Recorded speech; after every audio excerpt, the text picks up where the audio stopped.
Halo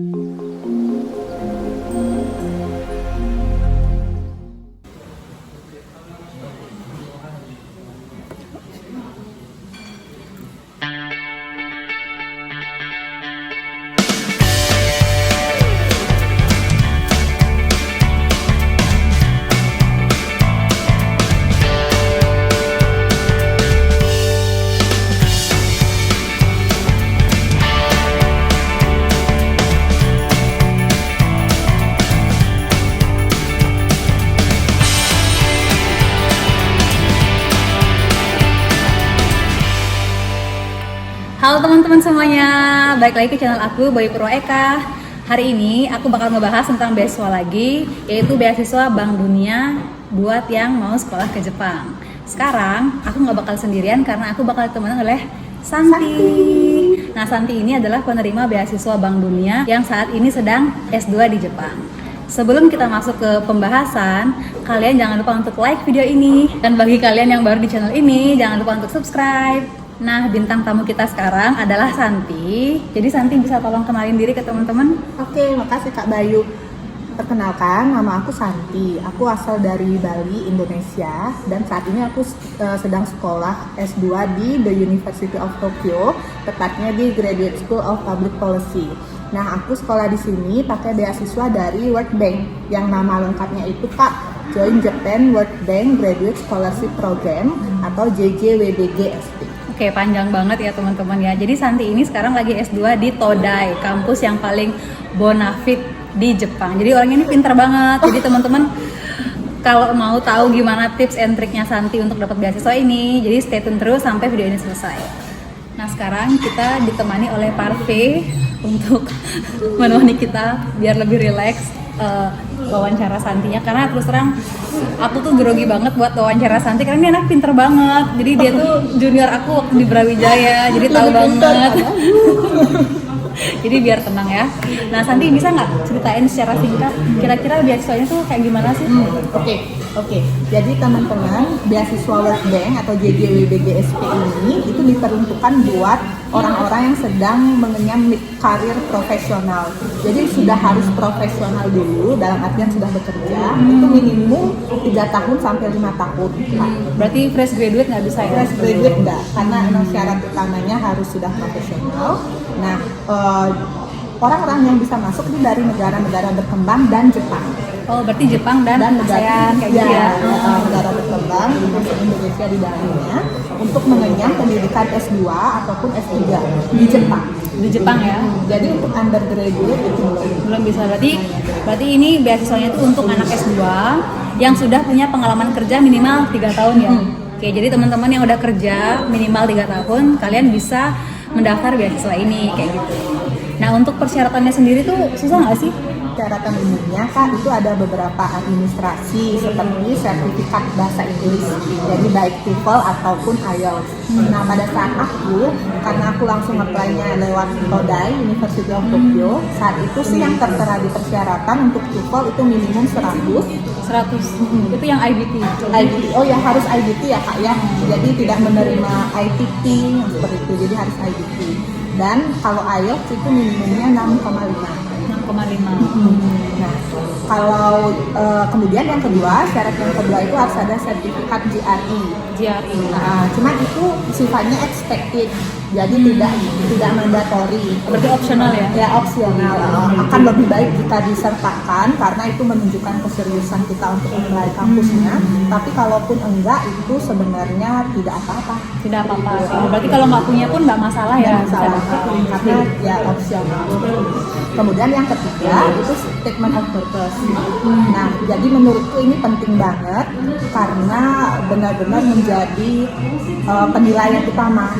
Menurut di pengalamanku, aku sih ngerasa statement of purpose itu jadi kunci kesuksesanku untuk lulus beasiswa, karena sertifikat bahasa Inggrisku nggak tinggi-tinggi banget nilainya. Pas-pasan gitu ya? Pas-pasan. Tapi statement of purpose-ku aku ngerasa itu konsisten dan benar-benar menunjukkan diriku itu seperti apa, dan ekspektasiku untuk kuliah di Todai apa yang aku dapat itu jelas. Jadi menurutku itu yang paling penting untuk dibuat bagus di statement of purpose. Oke, mungkin teman-teman banyak yang nggak tahu ya apa itu statement of purpose. Itu apa sih? Kayak research plan nggak atau apa? Kalau statement of purpose-nya di World Bank, beasiswa World Bank ini itu lebih menunjukkan kayak saat ini kamu sedang berada di bidang apa, bekerja sebagai apa, kemudian yang kedua kontribusi kamu di bidang pembangunan apa, seperti itu. Jadi apapun pekerjaan kalian, karena di World Bank ini yang dilihat adalah orang-orang yang punya akses, kemudian punya kontribusi di bidang pembangunan, itu akan lebih diutamakan. Jadi di statement of purpose itu harus dijelaskan kontribusi yang diberikan di bidang pembangunan. Kemudian poin yang ketiga itu harus jelas apa ekspektasi yang mau kalian dapatkan setelah kuliah di universitas yang dituju. Jadi dengan background yang sekian banyak sudah bekerja di bidang A, dari kuliah di universitas yang dituju, apa yang akan kalian dapatkan dan menambah kontribusi kalian di bidang itu. Oh gitu, paling nggak ada signifikansi setelah kamu belajar pulang ke Indonesia, ada ininya ya, ada manfaatnya kayak gitu. Oke. Jadi selain statement of purpose, kira-kira apa lagi persiapan? Satu lagi ini juga yang paling penting adalah letter of reference dari. Letter of reference. Jadi kalau World Bank itu mensyaratkan 2 letter of reference, cuman dibagi. Yang pertama pada saat seleksi pertama itu 1 dulu dikirim, kemudian kalau sudah jadi nomini itu baru dikirim lagi yang kedua. Jadi letter of reference ini adalah rekomendasi bisa dari atasan di tempat bekerja ataupun dari dosen di S1 dulu. Kalau dulu aku combine dua-duanya Kak. Jadi profesor, maksudnya dosen S1 sama dari atasan. Dari atasan gitu ya. Jadi gitu teman-teman, persyaratan akademik yang harus kalian penuhi sebelum kalian mendaftar di beasiswa Bank Dunia. Nah, Santi kan sekarang lagi kuliah di Todai nih. Jadi awal daftar di Todai itu gimana sih, susah atau gimana? Oke. Jadi untuk beasiswa World Bank ini kelebihannya adalah prosesnya jadi satu Kak sama apply kampus. Jadi apply Todai. Malah yang pertama kali menseleksi adalah kampus dulu. Kalau sudah sesuai dengan kriteria mereka dan jadi nomini, barulah diajukan ke pemberi beasiswa. Oke. Karena sebenarnya selain World Bank ada juga organisasi internasional lain, contohnya ADB, Asian Development Bank. Jadi nanti dari kampus nih yang akan menyodorkan ini loh nama-nama nomini yang lolos, silakan bisa dicek untuk bisa dibiayai. Jadi prosesnya itu dibagi jadi 5 poin Kak. Jadi 5 poin. Oke. Yang pertama adalah seleksi administrasi. Nah kalau seleksi administrasi yang seperti tadi aku bilang, jadi ada sertifikat TOEFL, kemudian GRE, kemudian statement of purpose, sama letter of reference atau rekomendasi. Oke. Jadi itu semua dikirimkan online dulu yang pertama. Berupa jadi ada online application, kalian submit dulu semuanya di situ. Setelah itu nanti kalian akan diminta untuk mengirimkan versi hard copy. Nah kemudian setelah itu tahap yang kedua adalah online time video. Jadi kayak wawancara gitu ya? Ya, wawancara. Tapi satu arah. Jadi akan ada video di mana di situ sudah ada beberapa pertanyaan dan kita hanya jawab. Tidak akan ada input, nggak akan ada feedback, jadi kita jawab, kemudian udah tersave. Sekitar 15 sampai 30 menitan. Jadi kelihatan ya kalau grogi atau salah jawab tuh nggak bisa diperbaiki ya? Bisa diperbaiki. Hanya satu kali. Coba. Itu yang kedua. Kemudian yang ketiga adalah setelah itu akan diumumkan shortlistednya. Nah ini yang tadi menyeleksi adalah dari kampus. Diumumkan, dikirimkan lewat email, jadi kita akan tahu apakah kita lolos tahap pertama atau enggak.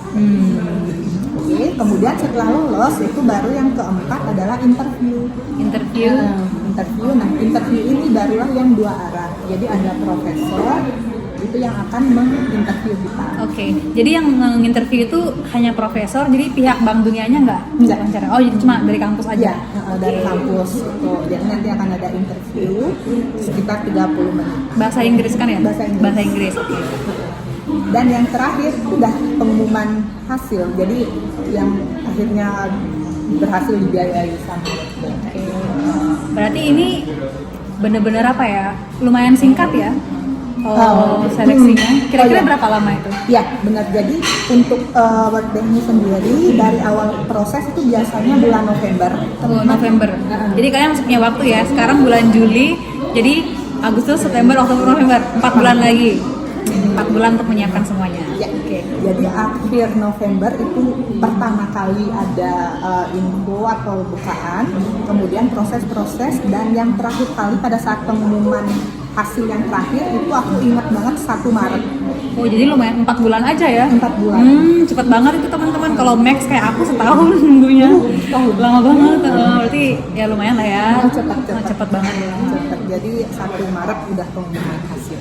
Itu harus bisa bahasa Jepang nggak sih? Oh iya, kalau beasiswa ini tidak mensyaratkan bisa bahasa Jepang, itu tergantung dari kampus yang kalian pengen cari dan jurusannya. Karena aku nyarinya adalah master di international program, jadi semua Kelas bahasa itu Inggris. bahasa Inggris gitu. Tapi kalau teman-teman emang cari nanti kampus dan jurusan yang mempersyaratkan beberapa mata kuliah bahasa Jepang, ya mau nggak mau harus belajar bahasa Jepang. Jadi untuk lebih lengkapnya semua persyaratan, terus dokumennya apa aja, mendingan kalian langsung search di Google aja. Nama beasiswanya adalah Join Japan World Bank Graduate Scholarship Program JJ WBG. SP. Oh. Akhirnya dari tadi ngapalin, itu panjang banget ya ampun. Itu ya, jadi kalian bisa ngetik di Google ya nama beasiswanya. Terus bukaannya bulan November, jadi persiapkan diri dengan baik-baik. Kemudian ada sertifikat TOEFL, terus dan sebagainya ya. Jadi persiapkan dengan baik. Oke. Nah, San, kenapa bisa tertarik sama beasiswa ini? Kenapa nggak nyoba LPDP atau Max gitu? Ini kan pasti banyak yang nanya, kira-kira apa aja sih tips dan triks dari Santi supaya lolos beasiswa ini tuh kayak gimana? Oke, jadi yang pertama aku bisa ngasih tips